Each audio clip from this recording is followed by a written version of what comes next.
کیا آپ نے۔ اگلا سوال ہے مولانا محمد رفیق صاحب کا، موبائل سے مسجد میں اذان پڑھنا کیسا ہے؟ نہیں پڑھ سکتے، اذان مؤذن دے گا، موبائل سے اذان نہیں ہوگی۔ آج موبائل سے اذان ہوگی، کل موبائل سے نماز ہونے لگے گی۔ جو شریعت کا طریقہ ہے اسی طریقے پر اذان و اقامت اور نماز ہونی چاہیے۔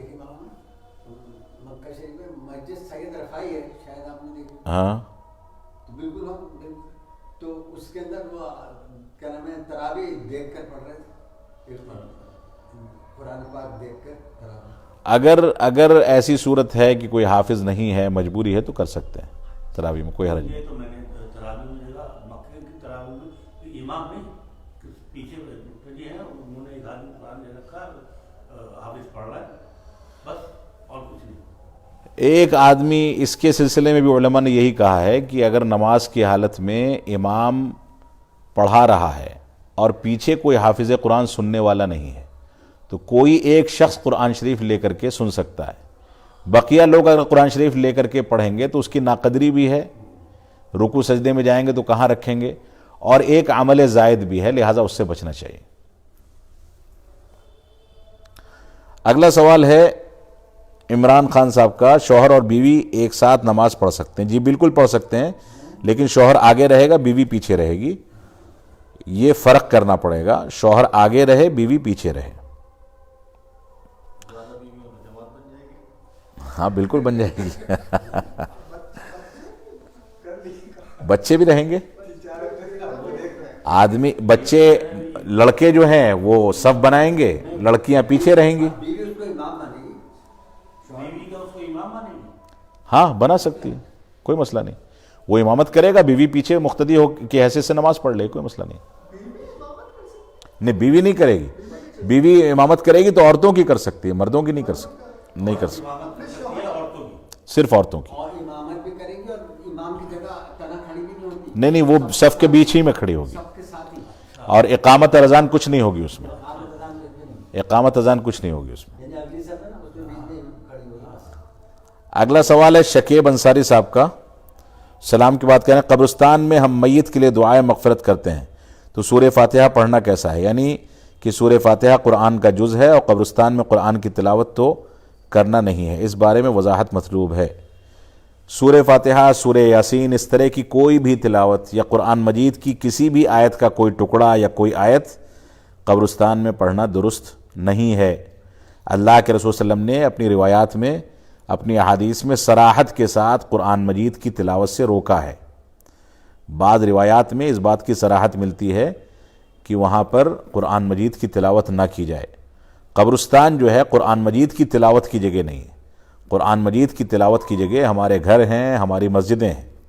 قبرستان تلاوت کی جگہ نہیں ہے، وہ میت کو تدفین کرنے کی جگہ ہے، وہ مردہ کے سلسلے میں زندگی کے ختم ہونے کا پیغام دینے کی جگہ ہے، اور قرآن مجید زندگی کو حیات بخشتا ہے۔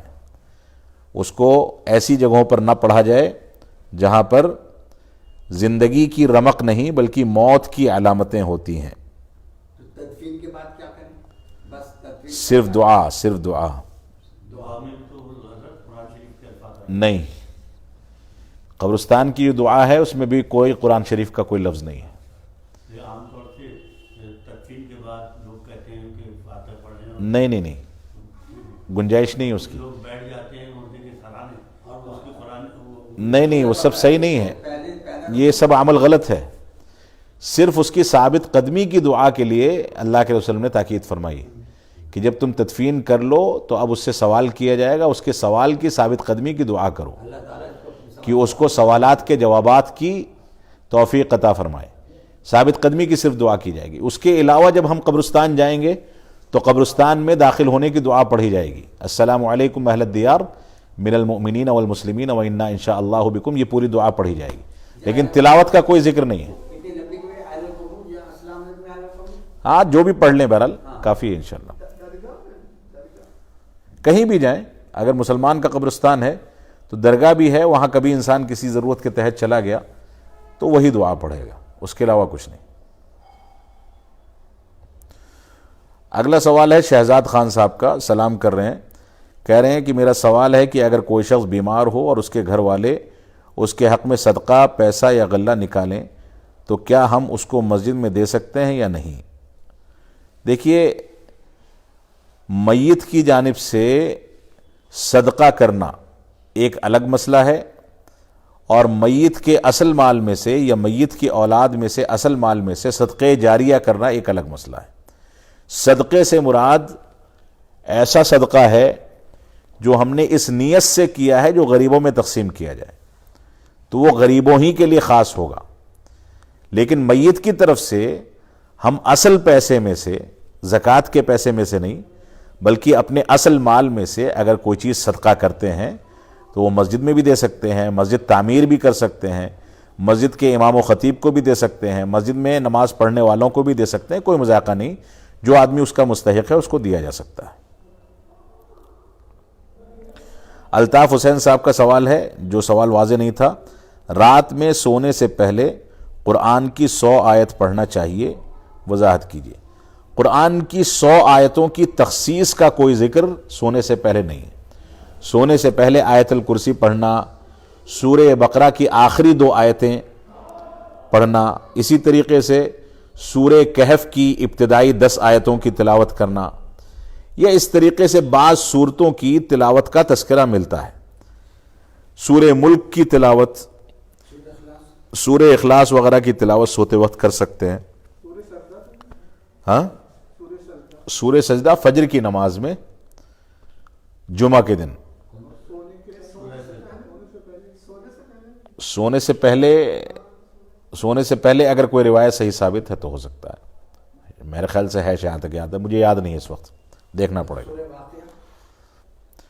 سورہ واقعہ کے بارے میں ایک روایتوں ملتا ہے، بعض روایتوں میں، کہ روزی میں برکت کا یا مال و دولت میں برکت کا باعث ہے، لیکن وہ روایتیں صحیح نہیں ہیں، صحیح نہیں ہے۔ تلاوت آپ کسی بھی آیت کی سونے سے پہلے کرتے ہیں تو آپ کو تلاوت کا ثواب تو اپنی جگہ پر ملے گا ہی، فضیلت والی آیتوں کے کریں گے تو زیادہ ثواب ملے گا۔ لیکن آیت الکرسی تو پڑھنا ثابت ہے جی، پڑھ سکتے ہیں، کوئی مسئلہ نہیں، سورۃ الشفا ہے، وہ پڑھ سکتے ہیں، کوئی مسئلہ نہیں، بالکل پڑھ سکتے ہیں، کوئی مسئلہ نہیں انشاءاللہ۔ تو 100 آیتیں جو آپ کہہ رہے ہیں تخصیص کے ساتھ، یہاں پر الطاف حسین صاحب نے جو سوال کیا، ایسا کوئی تذکرہ نہیں ملتا ہے۔